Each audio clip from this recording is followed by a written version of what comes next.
আজকে আমার আলোচনার বিষয় ঘরোয়া পদ্ধতিতে পুরুষাঙ্গ তাজামোটাকরণের পদ্ধতি। দেশের এবং প্রবাসের ভাই বোনদের প্রতি সালাম। আসসালামু আলাইকুম। আমি প্রভাষক ডাক্তার রিক্তা পারভীন, হোমিওপ্যাথি এবং আয়ুর্বেদিক চিকিৎসক। অনেকেই এখন একটাই সমস্যা নিয়ে আসে বা একটা সমস্যা নিয়ে কথা বলে। আসলে এটা সমস্যা কিনা জানি না। সেটা হলো যে তারা লিঙ্গ মোটা তাজা বড় করতে চায়। অবিবাহিত ছেলে এরাও প্রশ্ন করে থাকে, এরাও চেম্বারে আসে কি ফোনের মাধ্যমে জানতে চায়। আবার মধ্যবয়সী একটু বয়স্ক যাদের বয়স হয়ে গেছে এরাও কিন্তু একই কথা বলে থাকে যে তারা লিঙ্গ আরেকটু বড় করতে চায়। এরা মনে করে যে এই বড় করাটা এটা মনে হয় তার পার্টনার অথবা তার স্ত্রী মানে খুব সুখ পাবে, খুশি হবে এবং নিজেরও ক্যারিট মনে করবে, এটাই মনে করে থাকে। এটা এখন একটা ফ্যাশন মতো হয়ে গেছে যে লিঙ্গ মোটা তাজাকরণ করতেছে। কিন্তু আসলে ইচ্ছা করলেই কি সবকিছু হয়? আল্লাহর সৃষ্টির বাইরে তো কোনো কিছু করাই সম্ভব না। কারণ আল্লাহ তাআলা নির্দিষ্ট আ নিয়মে সবকিছু তৈরি করেছেন। যৌবনের শুরুতে লিঙ্গ যে অবস্থায় থাকে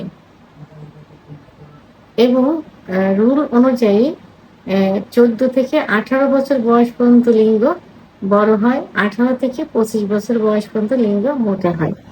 এর মধ্যে লিঙ্গ কিভাবে কোন খাবার ন্যাচারাল খাবারগুলো খাইলে এটা ডেভেলপ হবে, সেই খাবারগুলো খেতে হবে। এই সময় তো ওষুধের কোনো প্রয়োজন নেই। তখন কি করতে হবে? ন্যাচারাল কিছু খাবার, সেই খাবারগুলো খাইতে হবে এবং আম আ এটা নষ্ট হয়ে যায় এই জাতীয় কোনো কিছু করা যাবে না। যেমন হস্তমৈথুন ইসলামের দৃষ্টিতে সম্পূর্ণ নিষিদ্ধ। হস্তমৈথুন করা যাবে না। আ যদি কেউ করে থাকে মাসে ১ বার ২ বার সেটা করতে পারে। তার নিয়ম আছে যে সেখানে প্রেশার ক্রিয়েট করে করা যাবে না এবং এটা নেশায় পরিণত করা যাবে না। এইগুলো থেকে দূরে থাকতে হবে। বিছানায় ঘর্ষণ দিয়ে বীর্যপাত করা থেকে দূরে থাকতে হবে। কারণ বিছানায় ঘর্ষণ দিলে লিঙ্গের গোড়া সবথেকে বেশি ক্ষতিগ্রস্ত হয়। কারণ লিঙ্গের আগাটা কিন্তু কোল বালিশে পড়বে, গোড়াটার উপর প্রেশার পড়বে। গোড়ায় অসংখ্য শিরা থাকে এবং যেগুলো লুচিয়ে যেতে পারে, বেশি আঘাত লাগলে ছিঁড়েও যেতে পারে। এটা করা যাবে না। সমকামিতা করা যাবে না। এটা কিন্তু আল্লাহর নিয়মের বাইরে। কারণ আল্লাহ তাআলা নির্দিষ্টভাবে সৃষ্টি করেছেন পুরুষের পুরুষাঙ্গ, মহিলাদের যৌনাঙ্গ এবং একত্রিত হয়ে যৌন মিলন। তার মাধ্যমে বংশ বিস্তার। সেতো রুলের বাইরে যাওয়া যাবে না। আ স্বপ্নদোষ হবে এই জাতীয় কোনো কিছু চিন্তা কল্পনা করা যাবে না। ধর্মীয় অনুশাসনগুলো মেনে চলতে হবে এবং আ আ ৫ ওয়াক্ত নামাজ পড়ার চেষ্টা করতে হবে।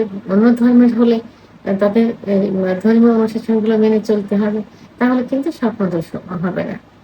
আর অতিরিক্ত যৌন মিলন করা যাবে না। এইগুলো থেকে যদি যৌবনের শুরুতে অর্থাৎ নির্দিষ্ট যে সময়টা আমি বললাম, এইগুলোর ভিতরে যদি বিরত থাকা যায় এবং সিজনালি যে খাবারগুলো আছে, সেই খাবারগুলো দুধ, ডিম, খেজুর, কাজু বাদাম, মধু, ঘি এইগুলো যদি খাওয়া যায়, তাহলে এই নিয়মের ভিতরে ১৪ থেকে ১৮ বছর বয়স পর্যন্ত লিঙ্গ স্বাভাবিক নিয়মে বড় হবে এবং আম আ ১৮ থেকে ২৫ বছর বয়স পর্যন্ত লিঙ্গ যে মোটা, সেই মোটা হবে।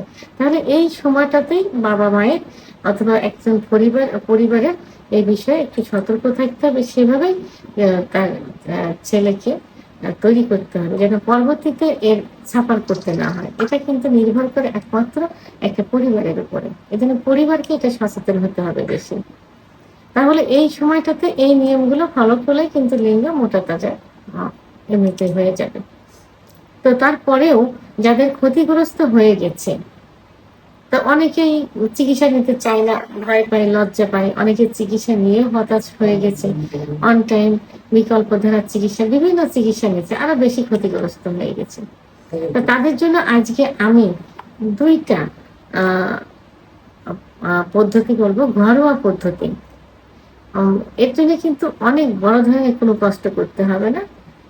মা যদি কারোর দেখা যায় যে লিঙ্গ আগে ভালো ছিল, এখন সেটা এই বিভিন্ন কারণে ক্ষতিগ্রস্ত হয়ে গেছে, ছোট হয়ে গেছে, মনে হয় যে কচ্ছপের মতো ভিতরে ঢুকে যাচ্ছে, চিকন হয়ে গেছে, আগামোটা গোড়ার চিকন শিরাগুলো ভেসে আছে, লিঙ্গের খর্বতা হয়ে থাকে। তাহলে আমি যে পদ্ধতি বলবো এই পদ্ধতিগুলো ফলো করলে এবং মেন যেটা পুরুষের যে হরমোন থাকে টেস্টোস্টেরন হরমোন কমে গেলে কিন্তু যৌন অক্ষমতা আসে। এর মধ্যে কিন্তু লিঙ্গের খর্বতা এটাও যৌন অক্ষমতার একটা অংশ।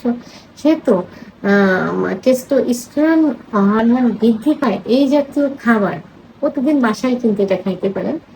দুধ, ডিম, খেজুর, কাজু বাদাম, মধু, ঘি, রসুন এবং কালো জিরা, এই অর্গানিক নারকেলের তেল, এগুলো খাবারের তালিকায় রাখতে হবে যাতে হরমোনটা বেড়ে যায়। হরমোন যদি না বাড়ে তাহলে কোনো কিছুই কিন্তু সম্ভব না। অতিরিক্ত হস্তমৈথুনের কারণে কি লিঙ্গের প্রেশারের কারণে যে কারণেই হোক না কেন, যখন লিঙ্গের ভিতরে যে শিরাগুলো থাকে, লিঙ্গের ভিতর কি আছে? লিঙ্গের ভিতর কিন্তু কি কোনো বল নেই বা কোনো হাড় নেই, আছে শুধু মাংস এবং রক্তনালী। যে রক্তনালীর ভিতর ব্লাড সার্কুলেটেড হয়ে লিঙ্গ বড় হয় এবং স্বাস্থ্যবান হয়, মোটা হয়, লিঙ্গের উত্থান হয়। কিন্তু যখনই ব্লাড সার্কুলেশন কমে যাবে তখনই কিন্তু লিঙ্গের খর্বতা চলে আসবে। তো এখন পূর্বে এই বিভিন্ন কারণে এবং টেস্টোস্টেরন হরমোন কমে যাওয়ার কারণে লিঙ্গ খর্বতা চলে আসছে। তাহলে অতীতের ওই কাজগুলো বন্ধ করতে হবে।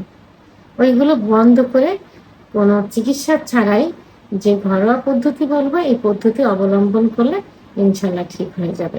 প্রথম যে ঘরোয়া পদ্ধতি সেটা হলো প্রথমে পানি গরম করতে হবে, কুসুম গরম পানি একটা বলের ভিতর নিয়ে কুসুম গরম পানির ভিতরে যে রুমালগুলো আছে, টাওয়ালের মতো যে রুমালগুলো আছে অথবা ছোট টাওয়াল ইউজ করতে পারেন, এইটা ভিজিয়ে অন্ডকোষ এবং লিঙ্গ পেঁচিয়ে রাখতে হবে 10 থেকে 15 মিনিট।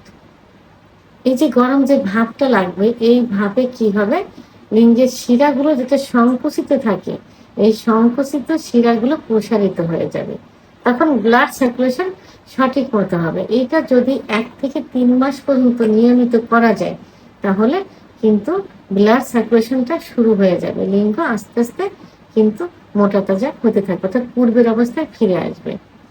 আরেকটা যে পদ্ধতি এই পদ্ধতিটা হলো যে বাসা অনেকেই অলিভ অয়েল চেনে, অনেকের বাসায় আবার অলিভ অয়েল থাকে না, আপনার নারিকেলের তেলও নিতে পারেন, তবে অলিভ অয়েল সব থেকে বেশি পারফেক্ট।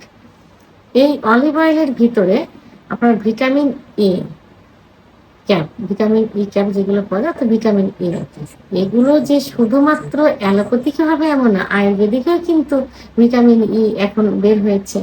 সেহেতু 400 mg, 400 mg পরে, আর যারা 200 mg ব্যবহার করবে তারা 2টা। তো এই নারিকেল তেল যদি অলিভ অয়েল নাই পাওয়া যায় নারিকেলের তেল ব্যবহার করতে পারেন, তবে অলিভ অয়েল তেল ব্যবহার করার চেষ্টা করবেন।